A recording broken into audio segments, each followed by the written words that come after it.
ওদিকে মেয়র হিসেবে ইশরাক হোসেনের শপথ পড়ানোর দাবিতে আজও নগর ভবনে আন্দোলন করার কথা রয়েছে সমর্থকদের। 24 ঘন্টার মধ্যে শপথ পড়ানো না হলে কঠোর আন্দোলনে যাবার হুঁশিয়ারি দিয়েছেন তারা। এ বিষয়ে আরো আপডেট নিতে চাই, আমাদের সঙ্গে যোগ দিচ্ছেন সহকবি মনির বিল্লাত। মনির, বলা হচ্ছিল 24 ঘন্টার আলটিমেটাম দেওয়া হয়েছে এবং তাতে কাজ না হলে তারপর তারা কর্মসূচি দেবেন এবং আন্দোলনে নামবেন। ঠিক কতটুকু সময় আসলে ঘড়ির হিসেবে বাকি আছে 24 ঘন্টা আলটিমেটাম শেষ হতে এবং আন্দোলন করার কথা রয়েছে, সে আন্দোলনটা শুরু হয়েছে কিনা এখনকার আপডেটটা একটু জানাবেন মনির।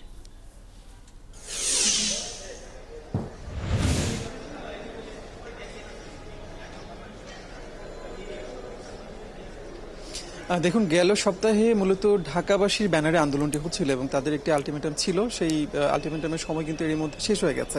এই সপ্তাহে আমরা এখন পর্যন্ত ঢাকাবাসীর ব্যানারে ঢাকা দক্ষিণ সিটি কর্পোরেশনের সামনে কোনো ধরনের বিক্ষোভ দেখিনি। মূলত ঢাকা দক্ষিণ সিটি কর্পোরেশনের শ্রমিক কর্মচারী যারা রয়েছেন তাদের একটি অংশ এই মুহূর্তে আন্দোলন করছেন। গতকালও তারা আন্দোলনে ছিলেন, আজকের দিনেও সেই কর্মসূচি আছে। আমি সকাল থেকেই দক্ষিণে নগর ভবনে আছি। আজকে সকাল থেকে যেটি দেখছি যে মূল গেট এখনো বন্ধ রয়েছে। বলা চলে যে 14তম দিনের মতো ঢাকা দক্ষিণ সিটি কর্পোরেশনের নগর ভবন একেবারেই অচল। সব ধরনের নাগরিক সেবা বন্ধ, দাপ্তরিক কাজকর্ম বন্ধ রয়েছে। যারা এখানকার কর্মকর্তা কর্মচারী রয়েছেন তাদের অনেকেই অফিসে আসেন নিয়মিত, কিন্তু যেহেতু এখন পর্যন্ত নগর ভবনের সবগুলো গেটই তালাবদ্ধ, তারা তাদের অফিসে যেতে পারছে না এবং দাপ্তরিক সব ধরনের কাজ এখন পর্যন্ত বন্ধ রয়েছে। আর যেটি বলছিলাম যে ঢাকাবাসীর ব্যানারে এখন আর আন্দোলন হচ্ছে না, মূলত এখন আন্দোলনটি করছেন নগর ভবনের দক্ষিণ সিটি কর্পোরেশনের বিভিন্ন যে শ্রমিক ইউনিয়ন যেগুলো রয়েছে সেই সমস্ত ইউনিয়নের যারা সদস্য রয়েছেন তারা মূলত সেই আন্দোলনটি করছেন। মূল গেটের ছবি আপনি দেখতে পাচ্ছেন যে সেখানে আমরা দেখছি যে শ্রমিকদের একটি অংশ সেখানে অবস্থান করছেন। তার পাশাপাশি ভেতরের একটি অংশে আমরা দেখছি যে সেখানেও আন্দোলনকারীরা রয়েছেন।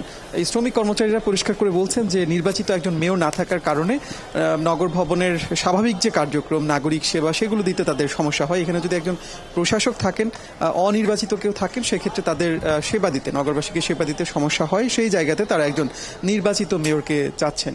সেই জায়গাতে যেহেতু আদালতের এক ধরনের পর্যবেক্ষণ আছে এবং গত সপ্তাহে সেই বিষয়টি একেবারে সুরাহা হয়ে গেছে, তারা বলছেন যে ইশরাক হোসেনকে শপথ পড়িয়ে মেয়রের দায়িত্ব দিতে কোনো ধরনের আর বাধা নেই। এই মুহূর্তে সরকার শুধুমাত্র বিষয়টি নিয়ে গড়িমসি করছে, যে কারণে এই বিষয়টি এখন পর্যন্ত এরকম অচল অবস্থা চলছে। তারা দাবি করছেন যে ইশরাক হোসেনকে দ্রুত শপথ পড়িয়ে যেন মেয়রের দায়িত্ব দেয়া না হয় এবং যতক্ষণ পর্যন্ত সেই দায়িত্বটি দেয়া না হচ্ছে, দাবি পূরণ না হচ্ছে, ততক্ষণ পর্যন্ত তারা তাদের আন্দোলন চালিয়ে যাবেন। আর বলছিলাম যে নাগরিক সেবা পুরোপুরি বন্ধ। আমরা শুরুর দিকটাতে দেখতাম যে নগরবাসীর অনেকেই সেবা নেবার জন্য আসতেন, কিন্তু লম্বা একটা সময় ধরে যেহেতু আন্দোলন চলছে, তারা জেনে গেছেন যে দক্ষিণে নগর ভবন একেবারে অচল হয়ে গেছে, সেখানে সব ধরনের সেবা কার্যক্রম বন্ধ, যে কারণে এখন আর খুব বেশি নগরবাসীকে আমরা পাই না যারা আসলে নাগরিক সেবা নেবার জন্য এখন আসেন।